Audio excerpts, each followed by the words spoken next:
నమస్తే welcome to Dhootha media ఆలయ విశిష్టత. ఈశ్వరుడు ఆదిదేవుడు. సత్వ రజు తమో గుణాలు అనేవి అంటనివాడు. అనంత పరిశుద్ధుడు.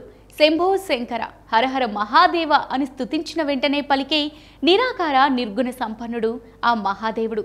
పరమేశ్వరుడు పలు ప్రాంతాల్లో లింగాకారంలో వెలిసి తనను శరణు కోరిన వారిని నిత్యం కాపాడుతూ ఉంటాడు. అలాంటి దేవదేవుడు వెలిసిన ఎంతో పురాతనమైన శక్తివంతమైన క్షేత్రం మురుడేశ్వర్. ఆ క్షేత్ర విశేషాలను నేటి ఆలయ విశిష్టతలో తెలుసుకుందాం. అదో అద్భుతం, మహా అద్భుతం. ఒళ్ళంతా కళ్ళు చేసుకుని చూసినా సరిపోని అద్భుతం.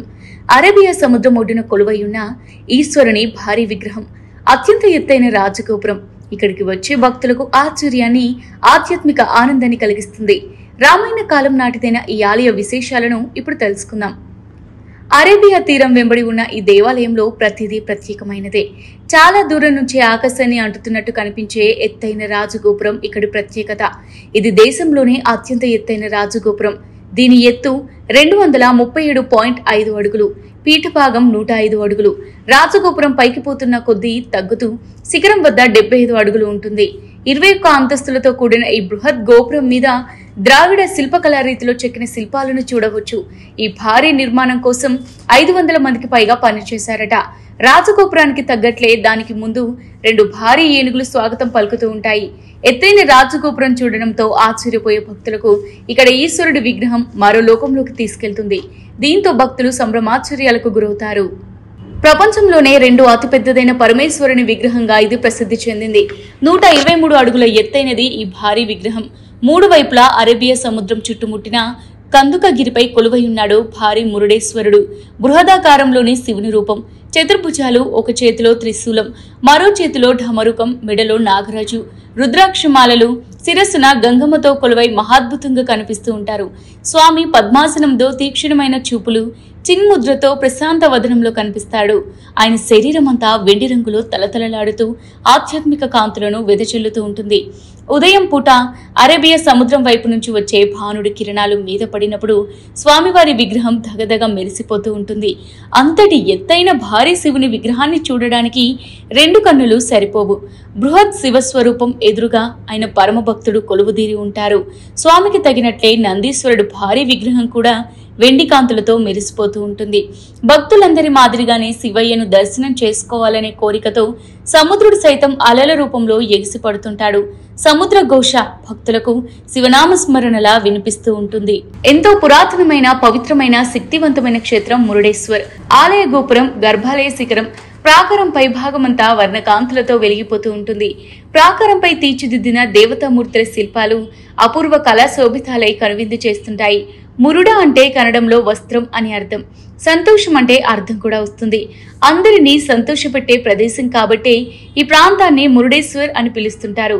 త్రిమూర్తులతో పాటు దేవాది దేవతలు, ఋషులు, మునులు ఇక్కడ పూజలు చేసినట్టు స్థల పురాణం చెబుతోంది. అందుకే ఈ క్షేత్రానికి అంతటి మహత్యం. ప్రధాన ఆలయానికి ముందు బంగారు రంగులో కాంతులు వెదజల్లుతూ ఎత్తైన ధ్వజస్తంభం కనిపిస్తూ ఉంటుంది. భక్తులు ఇక్కడ దండాలు పెట్టుకుని లోపలికి అడుగు పెట్టగానే అనిర్వచనీయమైన అనుభూతికి లోనవుతారు. పురాతన కట్టడం, అడుగడుగున నాటి శిల్పకళా వైభవం భక్తులను మంత్రముగ్ధులను చేస్తుంది.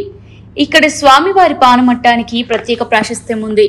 ఈశ్వరుడి కోరిక మేరకు విశ్వకర్మనే స్వయంగా మురుడేశ్వరుని పానమట్టం తయారు చేశారట. శివలింగానికి ముందు భాగంలో అమ్మవారు దర్శనమిస్తుంటారు. శివలింగం కింది వైపున భూమి లోపల అతి పవిత్రమైన రాతలింగం ఉంటుంది. ఇది ఎంతో మహత్యం కలిగిన లింగంగా భావిస్తుంటారు. గర్భగృహంలో స్వామివారు నిత్యం దీపాల కాంతుల్లో దేదీప్యమానంగా వెలిగిపోతూ ఉంటారు. అక్కడ ఉన్న శివలింగానికి గోముఖం నుంచి నిత్యం జలాభిషేకాలు, అర్చనలు జరుగుతూ ఉంటాయి. గర్భగృహం ఎదురుగా ఎత్తైన నందీశ్వరుని రాతి విగ్రహం భక్తులను ఆకట్టుకుంటుంది. మురుడేశ్వర్ గుడి లోపలికి అడుగుపెట్టిన వెంటనే విఘ్నరాజు గణపతి ప్రత్యేక దేవాలయం కనిపిస్తుంది. ముందుగా వినాయకుని దర్శించుకున్న భక్తులు మరోవైపు ఉన్న కుమారస్వామికి మొక్కులు సమర్పించుకుంటారు. ఆ పక్కనే అమ్మవారు గౌరీదేవిగా ఇంకొక గుడిలో దర్శనమిస్తున్నారు. ఆమెకు దండాలు పెట్టుకున్న తర్వాత ఓ ప్రత్యేక ఆలయంలో త్రిమూర్తుల అంశంతో జన్మించిన దత్తాత్రేయుడు దర్శనమిస్తారు. మరోవైపు ప్రధాన ఆలయానికి ఒక పక్కన నవగ్రహాలతో కూడిన ప్రత్యేక మందిరం ఉంది. ఇక్కడ నువ్వుల నూనెతో అభిషేకం చేయిస్తే శని పీడలు తొలగిపోతాయని భక్తుల విశ్వాసం. అలాగే మరోవైపు విగ్రహ రూపంలో ఉన్న గీతోపదేశం భక్తులను ఇట్టే కట్టిపడేస్తుంది. గుడి ముందు గణపతికి జ్ఞానబోధ చేస్తున్న వ్యాస మహర్షి విగ్రహ దృశ్య రూపం గమనించవచ్చు. మరోవైపు వినాయకుడికి రావణుడు ఆత్మలింగం అందిస్తున్న విగ్రహం కూడా ఇక్కడ కనిపిస్తూ ఉంటుంది. శివకేశవుల అభేదాన్ని తెలిపేలా హనుమాన్ సహిత సీతారామ లక్ష్మణుల దేవాలయం కూడా ఉంది. పరమేశ్వరుడి మహావిగ్రహం పీఠభాగంలో పెద్ద గుహాలయం ఉంది. దీనిలో ఆత్మలింగం ఆవిష్కరణ జరిగిన తీరును శిలారూపంలో ఉంచారు. రావణుడి తల్లి కైకసి పరమేశ్వరుడి పరమభక్తురాలు. సముద్రం ఒడ్డున ఇసుకతో శివలింగాన్ని చేసి పూజించేది. ఆమె భక్తికి మెచ్చిన పరమశివుడు రావణుడి రాక్షస రాజ్యానికి తరలిపోతాడేమోనని దేవలోకం తల్లడిల్లింది. దీంతో శివలింగం పూర్తిగా రూపొందకముందే సముద్రుడు తన అలల తాకిడితో నిర్మాణంలో ఉన్న ఇసుక శివలింగం కరిగిపోయేలా చేశాడు. ఈ ఘటనతో కైకసి తల్లడిల్లిపోయింది. తల్లి పడుతున్న క్షోభను గమనించిన రావణుడు శివుని గుండెల్లోని ఆత్మలింగాన్ని తెచ్చి ఇస్తానని తల్లికి ప్రతిజ్ఞ చేస్తాడు. పరమేశ్వరుడి కోసం ఘోర తపస్సు చేస్తాడు. దీంతో ముల్లోకాలు కంపించిపోయాయి. ఇంద్రాది దేవతలు రావణుడి నుంచి కాపాడమని మురా విష్ణువుకు పెట్టుకున్నారు. ఇటు కాలం గడుస్తున్నా శివుడు స్పందించకపోవడంతో కోపంతో కైలాసాన్ని పెకిలించాలని ప్రయత్నిస్తాడు రావణుడు. ఈ విషయం తెలుసుకున్న పరమేశ్వరుడు తన కాలి బొటన వెళ్లితో రావణుడి కోపాన్ని అణచివేస్తాడు. అయినా దశకంఠుడు మడమ తిప్పలేదు.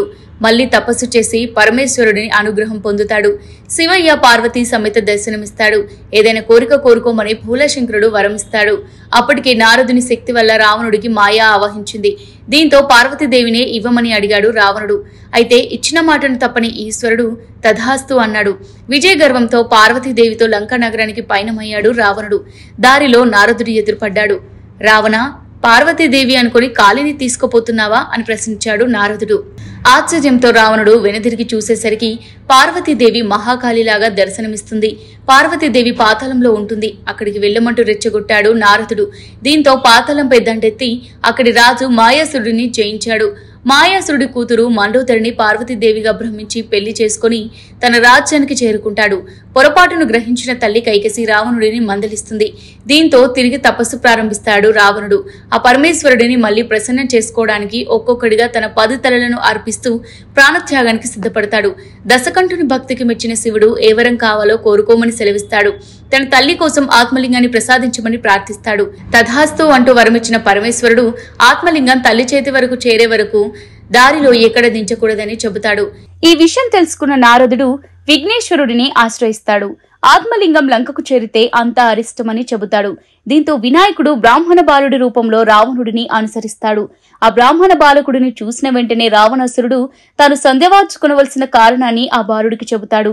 లింగాన్ని పట్టుకోవలసిందిగా కోరతాడు. అప్పుడు బాలుని రూపంలో ఉన్న వినాయకుడు లింగం చాలా బరువు ఉంటే తాను ఎక్కువసేపు మోయలేనని 3 సార్లు పిలుస్తానని, రాకపోతే ఆ లింగాన్ని భూమిపైన పెడతానని రావణుడికి చెబుతాడు. చెప్పినట్లే రావణుడిని 3 సార్లు పిలిచి లింగాన్ని అక్కడ పెట్టేసి వెళ్లిపోతాడు గణపతి. విష్ణువు తన మాయని తొలగించడంతో వెంటనే సూర్యుడు ఆకాశంలో మళ్లీ కనిపిస్తాడు. ఈ విషయాన్ని గ్రహించి రావణుడు కోపోద్రిక్తుడై ఆత్మలింగాన్ని తన చేతులతో పెకిలించే ప్రయత్నం చేస్తాడు. కానీ అది సాధ్యపడలేదు. ఆత్మలింగం పైనున్న కవచాన్ని విచ్ఛిన్నం చేసి విసిరేస్తే గోకర్ణకు 23 కిలోమీటర్ల దూరంలో సజ్జేశ్వర అనే ప్రదేశంలో పడుతుంది. లింగం పైనున్న మూత తొలగించి విసిరివేస్తే అది గోకర్ణకు 27 కిలోమీటర్ల దూరంలో ఉన్న గుణేశ్వరలో పడుతుంది. లింగం పైనున్న వస్త్రాన్ని విసిరివేస్తే అది కందుకగిరిపై మృదేశ్వరలో పడుతుంది. ఆ పేరు కాలక్రమేణా మురుడేశ్వర్గా మారింది. మహాశివరాత్రి, కార్తీక పౌర్ణమి ఉత్సవాలను మురుడేశ్వర్లో ఘనంగా నిర్వహిస్తారు. రుద్రాభిషేకం, పంచామృత అభిషేకం, బిల్వార్చన, చందనాభిషేకం, భస్మార్చన, నవగ్రహ పూజలు, ఏకాదశ రుద్రాభిషేకాలు నిర్వహిస్తుంటారు. వీటితో పాటు అన్నసంతర్పణ, శివ సహస్రనామం, సుదర్శన జపం, కుంకుమార్చన, గణపతి, సుబ్రహ్మణ్య సహస్రనామాల సేవలు కూడా ఇక్కడ నిర్వహిస్తారు. పెసలు, నువ్వులు, బెల్లం, కొబ్బరి, యాలకులు, నెయ్యితో చేసిన ప్రసాదం పంచకజ్జాయను శంకరునికి సమర్పించి భక్తులకు ఇస్తారు. ఇంతటి ప్రాముఖ్యత కలిగిన మురుడేశ్వర స్వామిని చేరుకోవడానికి రోడ్డు, రైలు, విమాన మార్గాల్లో చేరుకోవచ్చు. హొన్నావర్, భట్కల్ మధ్య ఉన్న జాతీయ రహదారి మీదుగా మురుడేశ్వర అని ఒక తోరణం స్వాగతం పలుకుతుంది. తోరణం నుంచి 1 కిలోమీటర్ దూరం తూర్పు వైపు వెళితే మురుడేశ్వర పట్టణం వస్తుంది. బెంగళూరు నుంచి జాతీయ రహదారి 206 ద్వారా హొన్నావర్ చేరుకొని అక్కడ నుంచి జాతీయ రహదారి 17 తీసుకుంటే మురుడేశ్వర వస్తుంది. మంగళూరు నుంచి 180 కిలోమీటర్ల దూరంలో మురుడేశ్వర్ ఉంది. ఇక రైలు విషయానికొస్తే Murudeshwar railway station Konkan railway line మీద ఉంది. ఈ రైలు స్టేషన్లో ముఖ్యంగా ప్యాసింజర్ బండ్లు మాత్రమే ఆగుతాయి. మంగళూరు నుంచి మార్మా గోవా వరకు నడిచే ప్యాసింజర్ రైలు ఇక్కడ నిలుస్తుంది. అయితే బెంగళూరు నుంచి మురుడేశ్వర్కు సరైన రైలు సౌకర్యం లేదు. భట్కల్ వరకు రైలు మీద వచ్చి అక్కడి నుంచి కొంకణ్ రైల్వే లైను ద్వారా మురుడేశ్వర్ చేరుకోవచ్చు. మురుడేశ్వరుడికి దగ్గరలో విమానాశ్రయం మంగళూరు. ఇది మురుడేశ్వర్కి 165 కిలోమీటర్ల దూరంలో ఉంది. ఇది ఇవాల్టి ఆలయ విశిష్టత. మరో ఆలయ ప్రత్యేకతలతో మళ్ళీ కలుద్దాం. Keep watching Dootha media.